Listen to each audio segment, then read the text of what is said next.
when we're dating someone, we make sure we get that thing waxed before we go over. We make sure we smell good. We do our hair. We make sure them teeth is good. We make sure them toes are right. Then we get married and we get in this routine and we having sex with bonnets on. We giving him lazy booty. Like, even you can have the freakiest woman on the earth. She know how to do every trick, every turn in the world. Blow his mind sexually. These men will go through strippers, porn stars. They do everything in the world, but he'll marry the woman that knows how to affirm him. Oftentimes in our community, I see women trying to tell men what they should want. Well, you should want an educated woman. Well, you should want a woman that's independent. You can't tell a man what he wants, but I don't feel like it tonight. I'm tired tonight. I don't want to do it. Here it is. I'ma bend over. I'm not moaning no more. I'm not talking freaky no more. I'm not doing these things no more. They want to go get the stripper that's like, oh yeah, daddy, give it to me. All of it. Like, yeah.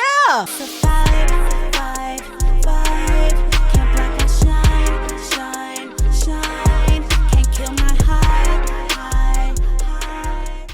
Hello, everyone. Welcome back to another Tap In with TK. My name is TK, and I am super honored you've decided to pull up on another episode. Listen, if this is your first time watching, here on this segment of this channel, we talk all things womanhood, femininity, modesty, evolving, elevating in our walk with the Lord, concerning the areas of just nurturing femininity, modesty in our marriages, in our friendships, just becoming the it girl the right way, getting back to the original design of what God created us to be.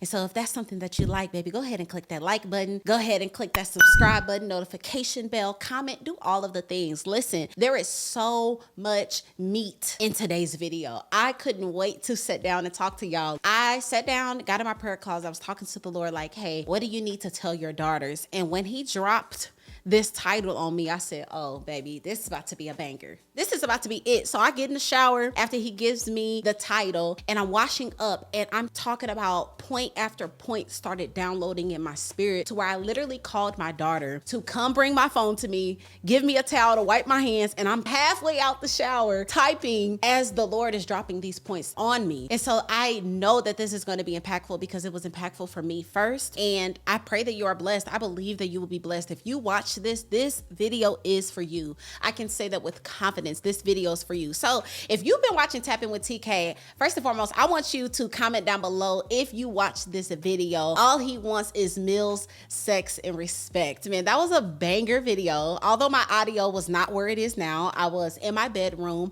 which I wanted to make it intimate, but I did not have a mic or any of those things. So audio wasn't the greatest, but it was a heavy hitter. So this is kind of playing off of that, but giving you practical steps as it was in that video as well, but even a step further. And so today, how to be a man's fantasy girl or fantasy woman, how to be literally a fantasy in real life for your man. Now, before we get into it, let me tell you this. All of these points, all of these things, all of these attributes, these virtues, the fruit of the spirit, all that we're going to talk about, and we're talking about sex today, we're talking about looking good, we're talking about practical things as well. They don't just benefit your man. Because a lot of times women think that I am just catering to the male ego, and sometimes I am, but I've realized in doing these things, I benefit myself, okay? TK benefits off of becoming these things and doing these things. My daughters benefit off of this. My friends benefit off of this. The community benefits off of this.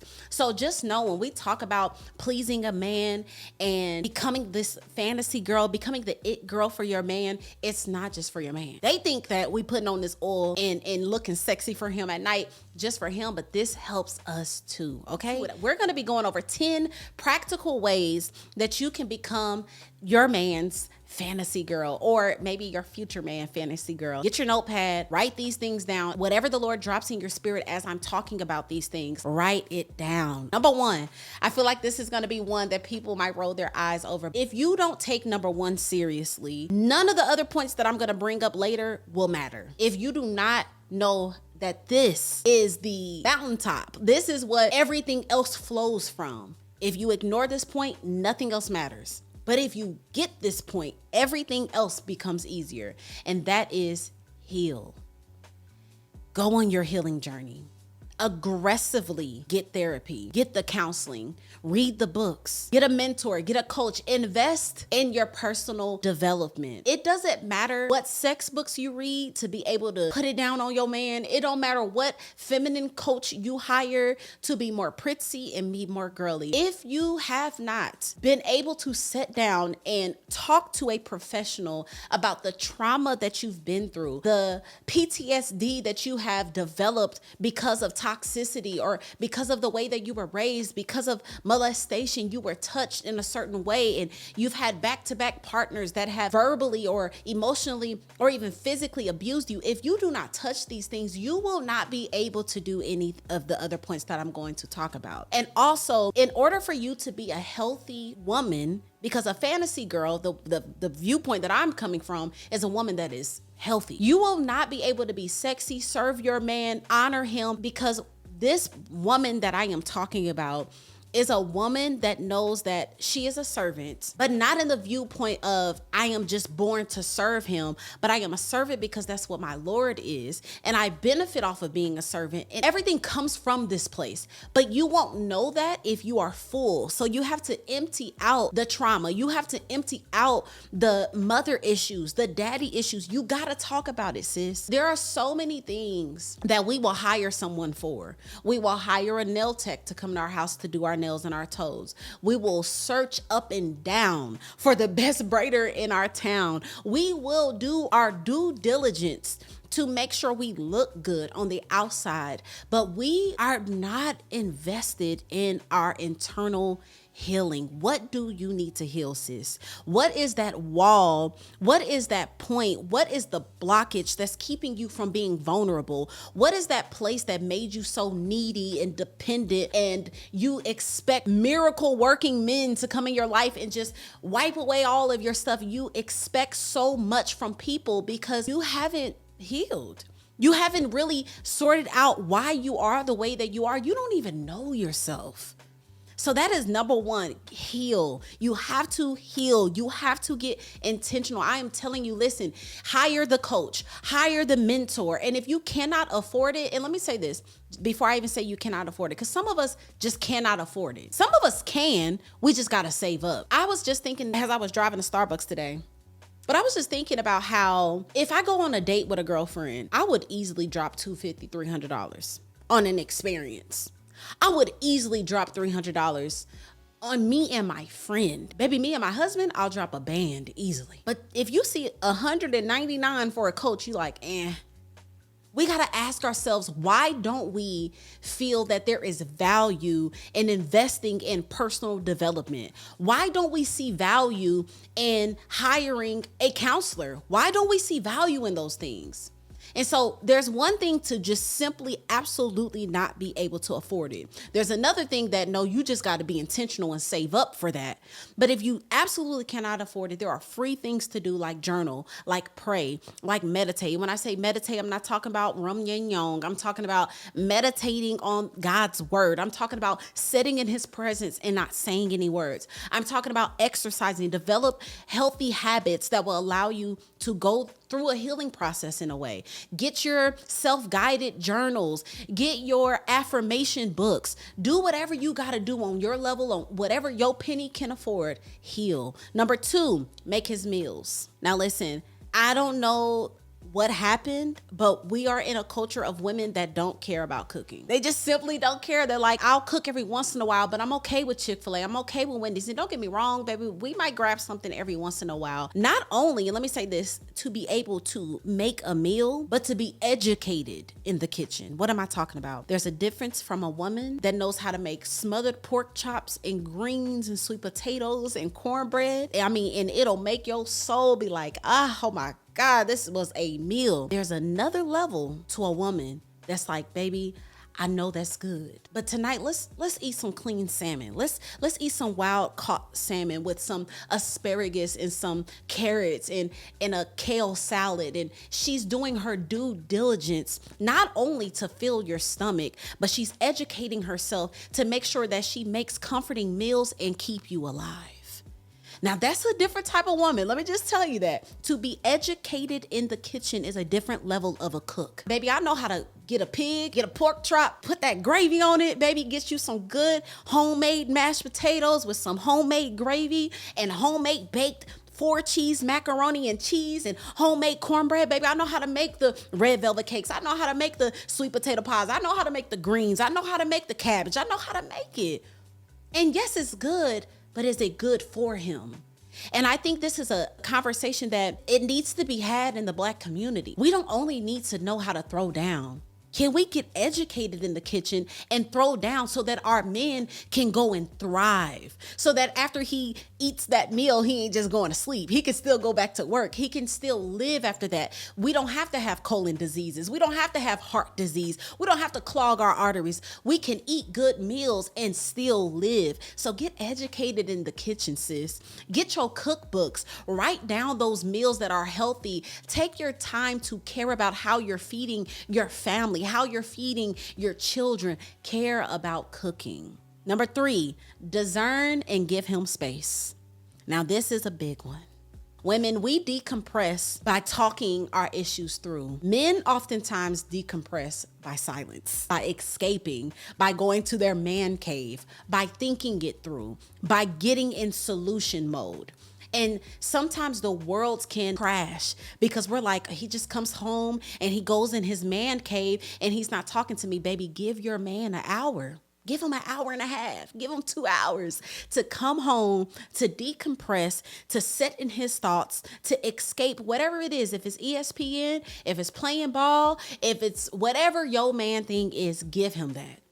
You don't know the weight that the man carries from having to provide, especially from the man that pays all of the bills or majority of them. Oftentimes, men aren't even fulfilling necessarily quote unquote purpose because they just gotta go, they gotta do something to go get it done. So give that man some space, give him space to breathe, because a lot of times, as soon as the man come home, baby, how was your day? And we don't even mean to do it. It's just how we decompress. We talk things through.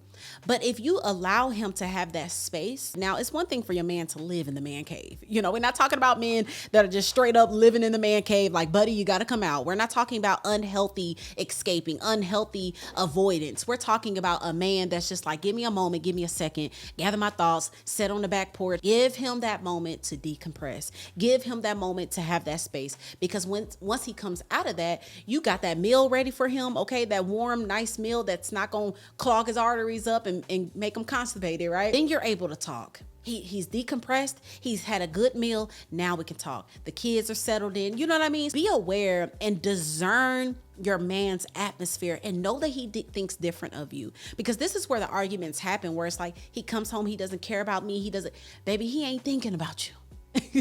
I'm just letting you know, men, they just be in their own world trying to solve the problems of the world, trying to make sure money comes home, trying to make sure bills are paid. And once we understand that, we'll be able to not only give him space, but we'll be able to provide space for him, right? We're telling him to go in that room and give daddy a moment. Give him a moment. Let him be. Leave him alone, kids. Yeah, say hi. Give him a hug. Let daddy be. Give him a break. Number 4, you need to have an outlet. Oftentimes, women, we are so up our man's butt because we don't have friends. We don't have girlfriends. We don't have healthy girlfriends, other women that are happily married, other women that are in healthy marriages. Therefore, we are all up our man's butt. We treat our man like our girlfriends. Don't get me wrong. My husband is my best friend. But there are some things that my man will absolutely 100% not care about. He's not going to care about my complaints about hairdressers and she cut my cuticle when she did my nails. No, that's what I got my friend for. You need to have a healthy outlet. You need to be able to discern the conversations in which you bring to your husband, if they're for him or if they're for your girlfriends. And when we don't have outlets, it raises the standard and the expectation on the man that he is simply not built to fulfill. He is not built to fulfill your complaints of the nail salon, although they will do it, although they will listen, just like we'll listen to our man, complain about sports or something like that. We might truthfully not care, but it's probably more beneficial to him to take that conversation to another bro that cares about that basketball team, that cares about that football team, who will fully engage and be interested in that topic. So have an outlet, sis. And when I say an outlet, I'm not talking about single girlfriends that you go complain and you go gripe about your man with. I'm talking about healthy, saved, mature women that are married. Listen, I'm not going to dive into the conversations of if you should have single friends or not. I have single friends. They'll never know nothing about my marriage. I don't care how cool we get. Like they just won't. I will never vent to them about Namdi. I would never. I love you, sis. Love you to death. I would do anything for you but tell you what's going on in my marriage, okay? Number 5, seek to understand men. Watch videos, read books that are written by men or created by men for men. Oftentimes in our community, I see women trying to tell men what they should want. Well, you should want an educated woman. Well, you should want a woman that's independent. You can't tell a man what he wants, but you know what you can do, woman of God? You can ask him and you can receive that and you can eat that and you can take that to the Lord and say, okay, God, help me adjust. You can watch videos from men, listen to them. What do men want? Because a lot of times we are telling men what they should want and then be upset that he's not pleased with what we're giving him. Well, because you've never given him a chance to actually tell him what you want. You've never just sat and received a message from a man saying, hey, I know you think that men want this. We're telling you we want this. There are videos that I watch. I was telling one of my girlfriends this. I watch videos of men talking to each other. I just watched an interview today that was Tim Ross and Jeremy. I forgot what the podcast was called. I definitely suggest you ladies to watch it. It's called Hardly Initiated is the podcast with Tim Ross and Jeremy Anderson. I love watching podcasts with men talking about marriage and just getting in their minds. You know what I'm saying? And so I feel like we don't do our due diligence to actually understand men. We tell them what they want. We tell them what they should like in women. We tell them, you should want a woman like this. You should want a woman like that. We tell them. We don't actually humble ourselves to say, okay, let me sit back and just listen. Let me just hear your thoughts. Let me pick the brain of a man. There are times where my husband, I'll just simply ask him, matter of fact, even on this video today, I was like, babe, what are some things that will make a fantasy girl for you? I'm not going to tell him, well, you should want a woman that's powerful and anointed. Well, let me tell y'all, these men are very simple. And the things that they want are so simple, but the things that are simple, it still takes work. Like, well, we'll get into it. So seek to understand men. From number 6, be ready to affirm. Comforting words, nurturing words, uplift, remind him of who he is. This includes deeply seeking the Lord on his behalf. You can have the freakiest woman on the earth. She know how to do every trick, every turn in the world, blow his mind sexually. These men will go through strippers, porn stars, they do everything in the world, but he'll marry the woman that knows how to affirm him. He'll marry the woman that knows how to nurture him. And when I say nurture, I'm not talking about be his mother. The definition of nurturing is encouraging development, encouraging him in areas. Hey, I see this gift in you, man of God. How can I assist only with my words to make you grow in that area? He'll marry that woman. We think that because we cute, we got a big booty, we got big breasts, that we got it popping. We know how to throw that thing around. We know how to make that thing pop, blow his mind sexually, and he'll marry the woman that affirms him. He'll marry the woman that is nurturing. He'll marry the woman that brings comfort in his life. How do we learn how to do these things? You are intentional about becoming the woman of God on your own. God, you show me how to comfort this man. You show me how to affirm him. Get in the habit of affirming him. Get in the habit of when he comes home, how was your day? Oh, I had this. Matter of fact, I'll give you an example.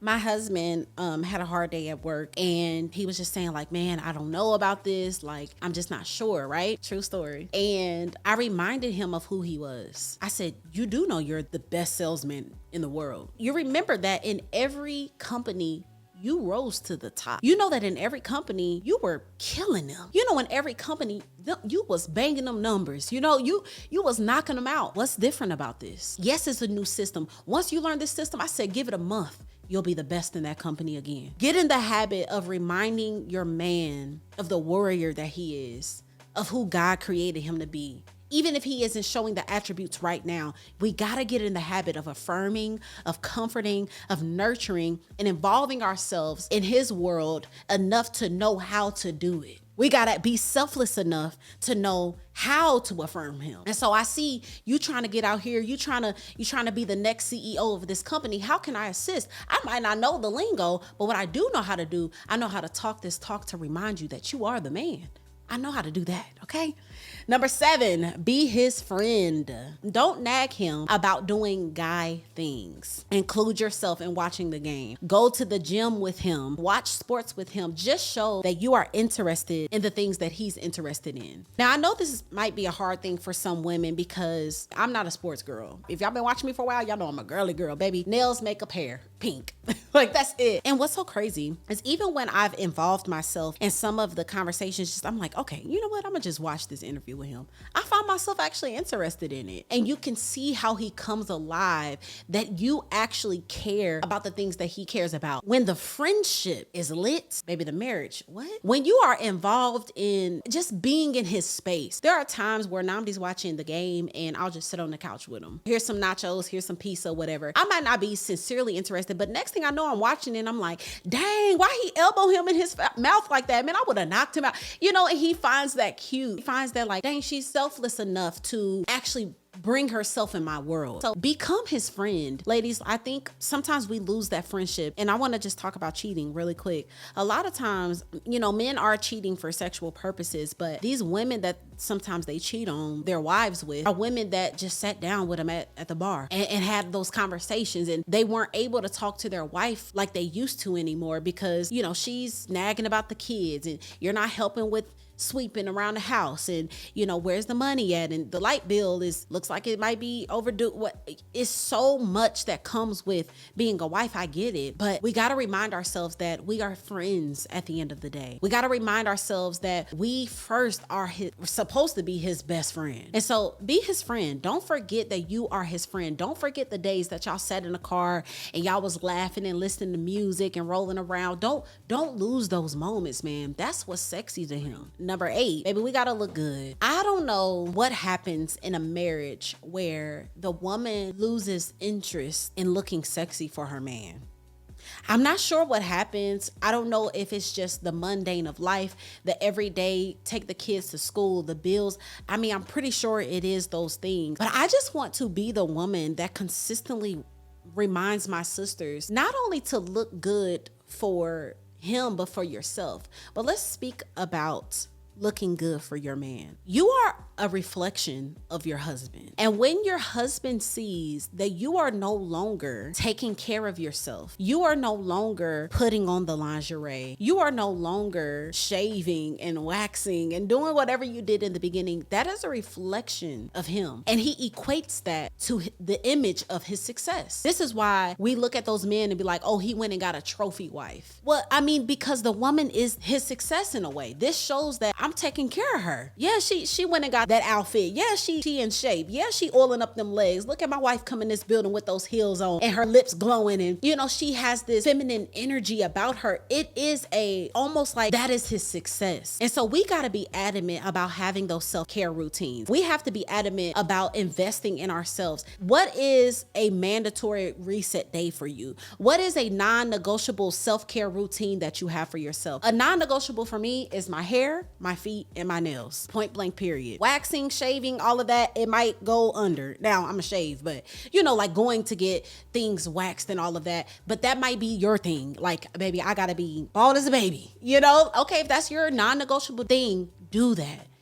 Whatever it is that makes you feel sexy, that makes you want to show up, that makes you want to be intimate, do that thing, ladies, because oftentimes, which is going to lead me into the 9th point, we don't want to be intimate with our husbands When we look in the mirror, we're like, oh, I need a wax, I need a shave, I need to get my hair done. Well, baby, make it your due diligence to have a non-negotiable self-care routine. And it doesn't have to be extravagant. So just be adamant about yourself, sis. Be adamant about keeping up with yourselves. I don't know what it is that we got away from just caring about ourselves. Like, we don't do the things that we did. It's so crazy because when we're dating someone, we make sure we get that thing waxed before we go over. We make sure we smell good. We make sure we do our hair. We make sure them teeth is good. We make sure them toes are right. Then we get married and we get in this routine and we having sex with bonnets on. We giving him lazy booty. Like...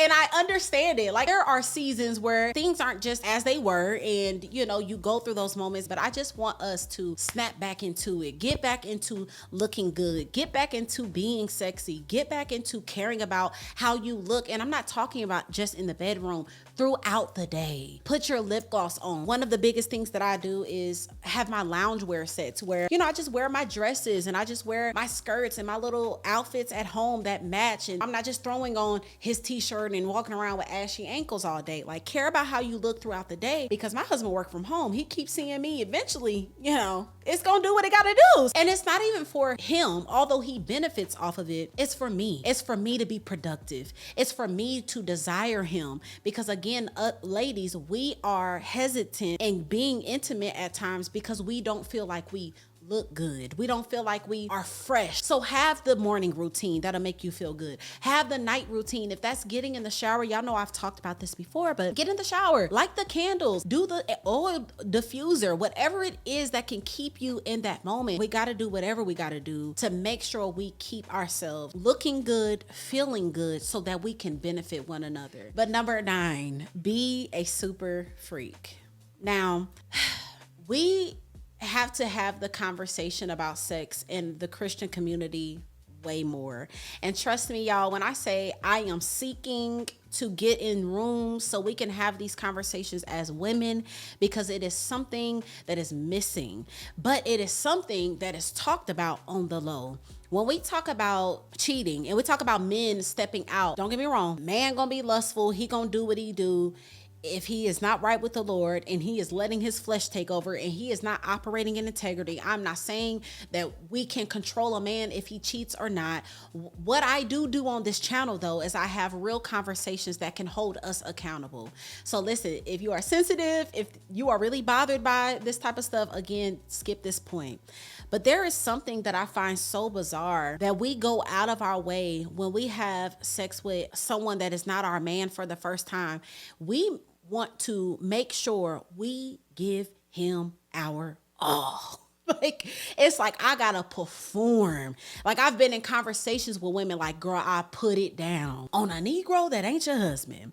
Then you get married, we give them lazy booty. We don't get dressed up anymore. We aren't talking dirty anymore. We're not sexting anymore. We're just not doing the things anymore. And there gets to this level where we're almost going backwards. We're almost pulling back the freak. Like, there are conversations that my husband have shared with me of other husbands, and just being in conversations where a woman once upon a time used to do this one thing and she's not doing it anymore. A woman was, you know, when they were dating, she was doing it in a car. She was doing it on a balcony. Now it's just the bedroom. Now she's just not doing what she used to do. And one thing that y'all, listen, forgive me for referencing this woman, but I hold this quote with me because I think it's so true. Amber Rose, listen, wait, before y'all eat me up, just hear what I gotta say. She had an interview and someone was like, you know, why do you think you're so good in bed? And she said, because I'm not afraid of being ugly. She said, one thing that I've realized about women is that we are so conscious about how we look while we are intimate. We're worried about what this boob look like, what this stomach look like, what this back row look like, what this chin is doing, what this face is doing. Baby, they like it ugly. Let me just put it out there. They not looking for you to be perfect. They're looking for you to unleash the beast, unleash the freak. They're looking for you to not care in that moment and for you to do what you gotta do. A man does not want a virtuous Mother Mary in the bedroom. He won't low down, sloppy toppy Trina. She wants that. And so we got to get to the point where, again, going back to looking good, going back to those other points, that we're taking care of ourselves so that when it's time to get it done, it gets done. That we don't lose being that freak for him, that we don't lose trying new things for him, that we don't lose whatever it is. Do it in the mirror, dress up, turn on the lights, make the room red, put the pole in there, do it all, pull out all the tricks on your man. That's your husband. So be a super freak. And speaking of why we should be a super freak for our husbands, is because oftentimes for men is their affection. This is how they show affection. This is how they feel involved with us. They might not hold our hands. They might not kiss our foreheads. They might not do these things. And if this is something you truly desire and something you truly see, then have those conversations. But again, we're talking about what they want. And this is a way that you can please him. This is a way that you can show him you honor him, baby. This is yours. This is all of yours. And I'm going to show you by being that super freak. I'm going to show you by being all of these things we talked about earlier, being the nurturer, cooking those meals, serving him, doing all of those things. And then that nightcap, I'm gonna blow your mind. That is probably one of the biggest things that men are saying that they're missing in their marriages, is that I don't feel like it tonight. I'm tired tonight. I don't want to do it. Here it is. I'm a bend over. I'm not moaning no more. I'm not talking freaky no more. I'm not doing these things no more. They want to go get the stripper that's like, oh yeah, daddy, give it to me, all of it. Like, yeah, you be his porn star. You be his super freak. You be the stripper. You be whatever it is that he wants. Because it's a privilege. I hope so. Okay, number 10, baby, you got to be a prayer warrior. You have to know how to get in your prayer closet. It is non-negotiable, unavoidable. It is something you cannot expect to avoid to have a successful marriage. You need to pray and seek for understanding. You need to pray and ask for discernment. And more than anything, you need to pray, because there's a woman right now that's listening to this and like, but what he gonna do? Well, I need to be a super freak for him and affirm him and serve him and do all of these things. He's not doing this for me. He's not doing all the affectionate things. Why I gotta do all of this? Let me tell you something, woman of God. I am a living testimony of a woman who submitted to her husband, of a woman who used her words wisely, of a woman who became feminine and used nurturing words. And I watched my man become who I wanted him to be for me. It wouldn't have happened if I would have been, well, you ain't doing this. Well, you not doing that. It wouldn't have happened. I'm letting y'all know. As soon as you start nagging and putting the finger out and pulling the neck out and doing this, he's gone. He's gone from the conversation. As soon as you start emasculating him and telling him how much he is not doing this, and that, he's gone. If you want that man to show up, you show up for yourself by being who God has called you to be in that marriage. And he will show up. I'm not telling you it's going to happen in a day. I'm not telling you it's going to happen tomorrow, but I am here to talk to women and encourage women. And I'm going to say this in the most loving and respectful way, to grow up. We got to mature. We have to reach a level of maturation in our marriages to know that your man will not be perfect because you are not perfect. But that does not stop the responsibility from you being who you're supposed to be. If this is not the number one question I get in my inbox all the time, hey, what should I do if my man is not worthy of being submitted unto? Now, if he's beating you, if he does not believe in God, if he is in another religion and he is trying to force you to be a Muslim and you're a Christian, or a Buddhist and you're a Christian, we're not talking about this. We're talking about God-fearing men that are imperfect. I'm here to let you know, you still gotta submit. You still gotta serve him a plate. You still gotta cook. You still gotta give that thing up and give it up well. You still gotta clean the house. The Bible didn't say submit unto your husband as he is a good man to you. Submit unto your husband as he is affectionate to you and he fulfills all your needs. The Bible didn't say submit to your husband if he is doing all the things you want him to do. It didn't say that. I'm sorry to let you know that, but let me give you some encouragement. The more that you put your eyes and you set your gaze on the Lord and asking him, Lord, help me to be content in this position, because God, quite frankly, I feel used. Quite frankly, I feel like he is not worthy of me giving this thing to him. He is not worthy of this plate. He is not worthy of me affirming him, and he ain't even asked me how my day is.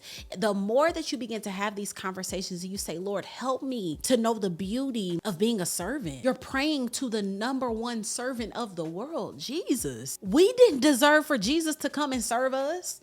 We didn't deserve for Jesus to heal us. We don't deserve for Jesus to come and free us. We don't deserve for Jesus to come in our marriages and make it right. When you got two hoes that got together and they thriving in a marriage, they don't deserve that. How do we pay him back? We just do the best that we can do by showing that we honor him. We just do the best that we can do by showing that we appreciate him. And one of those ways that we do that is by fulfilling the responsibility and the role that he gave us as wives. And I believe, and I am an example of God showing up on my behalf. I am an example of a woman that shows up, that wakes up, that prays, that serves her husband, that honors him, that affirms him. And baby, you can put a camera on him and a mic on him and ask him if I do it. It's getting done. Because I know I'm a benefit off of that. I know that these seeds that I'm planting, I'm a reap a harvest. So seek the Lord. Pray, become a prayer warrior. Pray for your husband. God, I see these attributes that are not good. God, convict him of these areas. God, help him to see himself. God, humble him.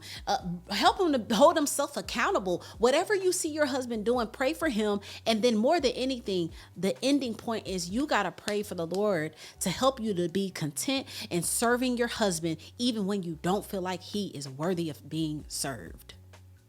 That's it. That's it, y'all. 10 points.